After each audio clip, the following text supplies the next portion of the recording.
Hola y bienvenidos a Cocina de Cuarentena en Connemara, episodio Galega. Don't worry, the rest of it is going to be in English. I thought this week that since we're having Spanish weather, I'd come to the beach and we'd make some Spanish food. Not on the beach, we'll go back to the kitchen for that. Now, I love Spain, but in particular I love Galicia. Galicia is a region in the northwest corner of Spain and a lot of similarities to Ireland. It's one of the 7 Celtic nations.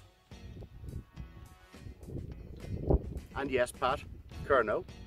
It's one of the greenest parts of Spain because Henry Higgins was wrong. The rain in Spain falls mainly... The rain in Spain stays mainly in the plain.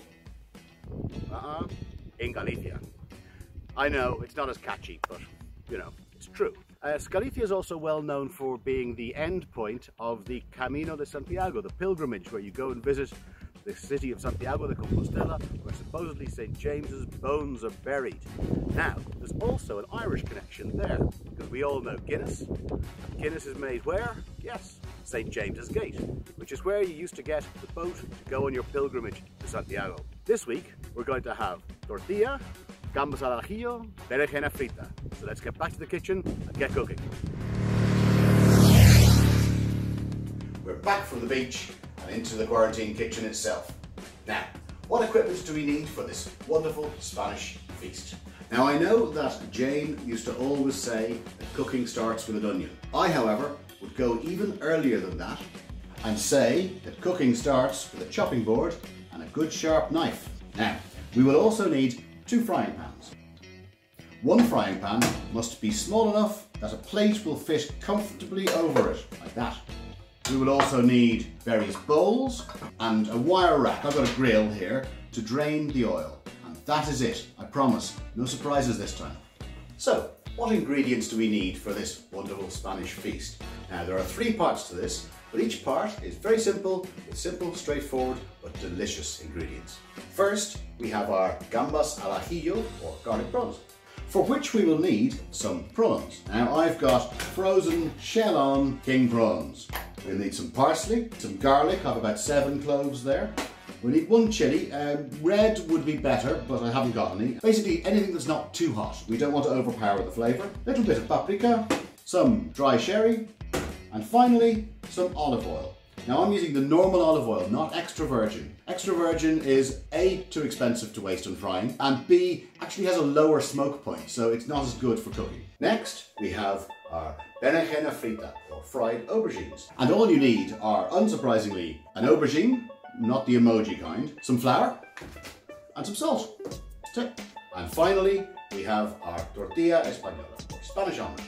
Now, tortilla is primarily a potato omelette, so the type of potato you use is quite important. Potatoes tend to come in 2 sort of categories, floury or waxy. Floury ones tend to disintegrate more, make much better mash and roast potatoes. Waxy ones are better in things like potato salads because they retain their shape much better. Now, unfortunately in Ireland we mainly have floury potatoes. To get a proper waxy potato, you've got to go for like a salad potato or a Charlotte potato or something like that. Okay, we will also need 5 or 6 free-range eggs.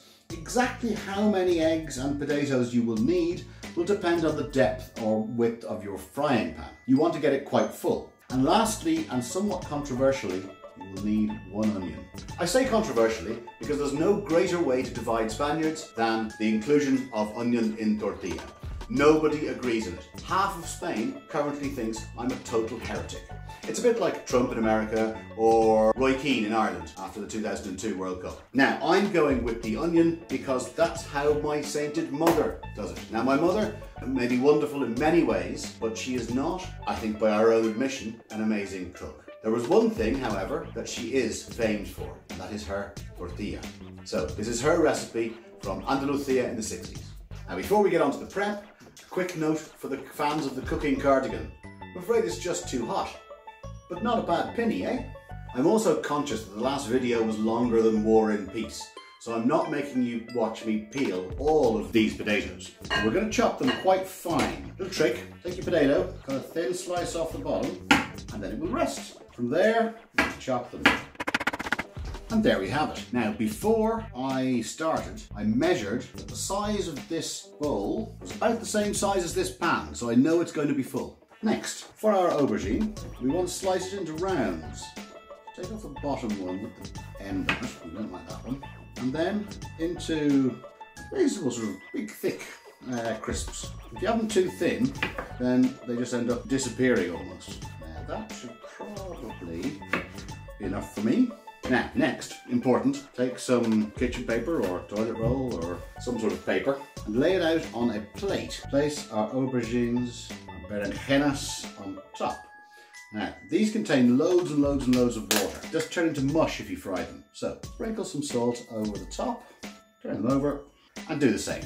This will bring all the moisture out, and then they'll be lovely and crispy when we fry them. Paper over the top of them as well, to soak up all of the moisture, and then put them to one side. Next we take our onions, and just a rough dice, so not too small, not too big. And we'll put this to one side. First stage of the prep for the omelette, we're going to fry off our potatoes.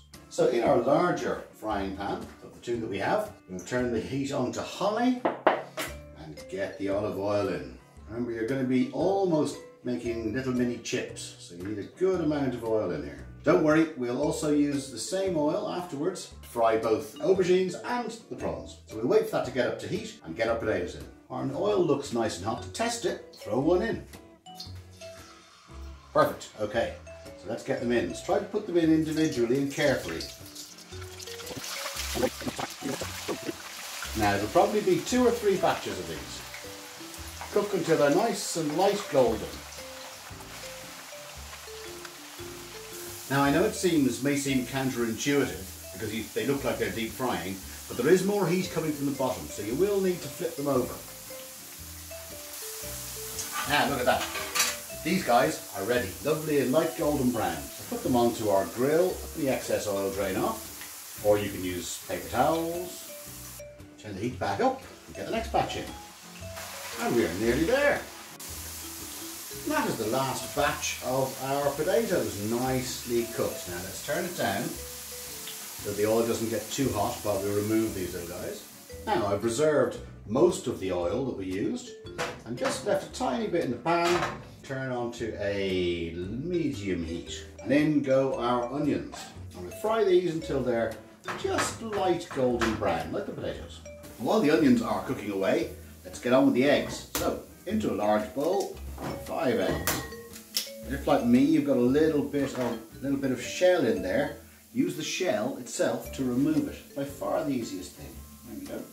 And give it a little whisk. Now it doesn't have to be completely beaten, but well mixed up. The onions are looking nice and ready. So let's get everything together in a big bowl. We need salt. Now we've got quite a lot of potatoes here, so we can be quite generous. Just over a teaspoon of salt. Into that goes our fried onions and all of our potatoes. And give them a good mix. There we go. Now, we take our smaller frying pan, the one that the plate can fit over, and we'll see why in a moment. And let's add a little bit of our reserved oil, not too much, just enough to give a good coating on the bottom. And let's turn it up to a medium-high heat. You don't want too much oil in here, and you'll see why when we go to turn it.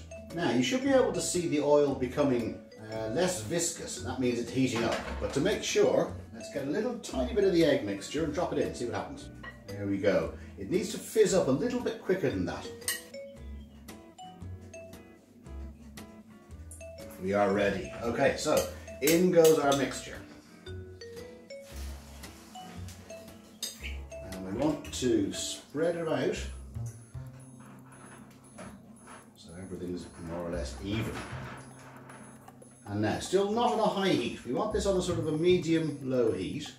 And you'll start to see the egg forming a little white circle around the edges. Now you need a really good non-stick pan for this. So a good way to just keep it moving like that.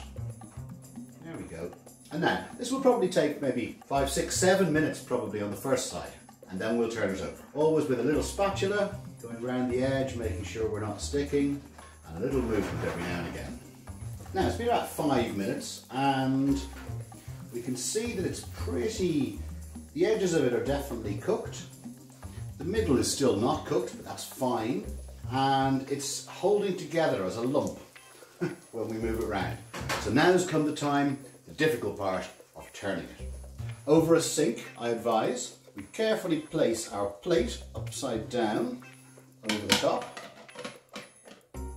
and flip it over. Oh, a little bit well done, but that should still be nice. And then slip it back in. Oh, we lost a few spots. Oh well, it'll be lovely. They'll be lovely too. It'll take very little time on the other side. It's a little bit browner than we would normally have it, but never mind. Now, it probably only needs a couple of minutes. I think we're probably done.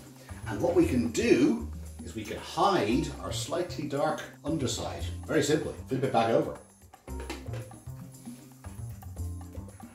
Perfect. Now, tortilla is best eaten room temperature. We'll put it aside while we make our prawns and our berenjenas. Now, these are garlic prawns, so don't be afraid of the garlic. So I have here my garlic. Now, we're going to need it in 2 parts.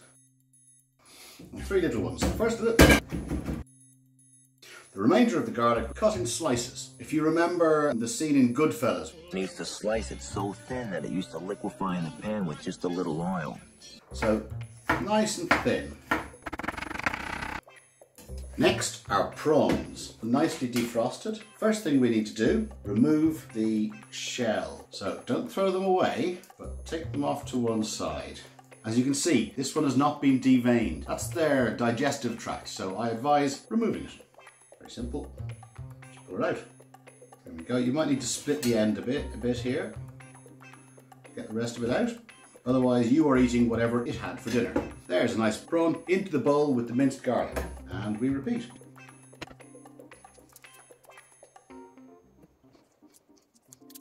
Once we have all the prawns peeled and cleaned, to the prawns, which also have that minced garlic in them, I'm also going to add just a little bit of the chilli. About half a chilli. We don't want to overpower it. Just a little bit of paprika. There we go, it's about half a teaspoon. And 1/4 teaspoon of salt. Cover these up. Give them a good old shake to mix everything up and pop them back in the fridge for 5 minutes. Back to the Super Speed 4, the antediluvian piece of kit like this, and we take our omelette pan, still got lots of lovely interesting flavours in there, and we're going to add 3 tablespoons of the oil and bring it up on a low heat. To this, we're going to add our prawn shells, some of the garlic we had from earlier on, leaving the rest for the main part of the cooking. This is just flavouring the oil that we're going to cook the prawns in later, but it adds a whole nother level of flavour. I do recommend it. Now, as we can see, shells are just going a little bit pink, so we need to go on a low heat for about between 5 and 10 minutes somewhere. You want the garlic soft, not burnt, and all of that lovely flavour from the shells go into the oil. Now, this smells absolutely amazing. Really, really strong smell of prawns. Fantastic. Okay, so we're going to take it off and wait for it to cool a little bit because I don't have a metal strainer. If you have a metal strainer, no problems. And then what we do is we remove all of the garlic and all of the prawn shells and we just have this lovely, strongly flavoured oil left. Now, all of our chopping is done. It's time to have something to drink. In keeping with today's theme, I have a nice Galician Aubergines. It's a beautiful, fruity white wine from the northwest region of Spain. It should go perfectly with everything here. Cheers. Salud. Now, our lovely infused oil smells fantastic and is ready for our prawns to go in. Shortly after that, we'll do our aubergines and then we'll eat, which is fantastic because with all the cooking and all the smells that will be going on in this kitchen, I am starving. So let's go.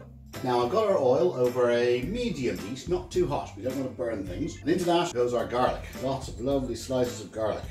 And this should take maybe 2-3 minutes. We want it to soften up, not to cook completely. Now we see the way we have some nice constant bubbles, but it's not too hot. That's perfect.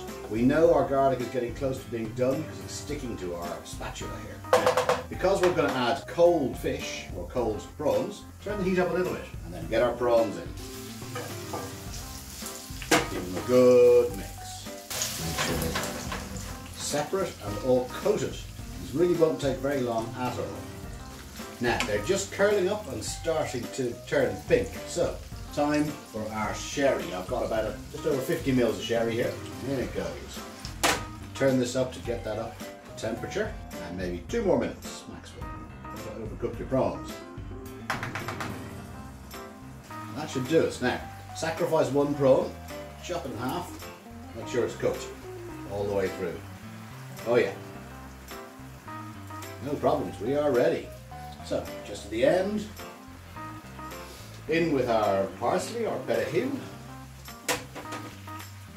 Give it a good mix. And this guy can go. It's ready. Come off the heat. Onto the heat. Place our other frying pan. Take some of our oil that we reserved earlier on. You want a decent covering here. We get our berenjenas ready. But you can see all the moisture that's come out of these aubergines. So they are ready to fry. So carefully remove the paper. Get a bit of flour on a plate. Let's pop them in the flour. So be careful not to take any paper with you. There we go. Easily done. Now we coat both sides of these wonderful aubergines, and then we're going to fry them for a minute. Really quick to cook. Now our oil should be, yes, up to nice temperature by now, and in go our berenjenas. Yeah. And flip you over. Just enough until they're slightly brown and crispy on the top and the bottom.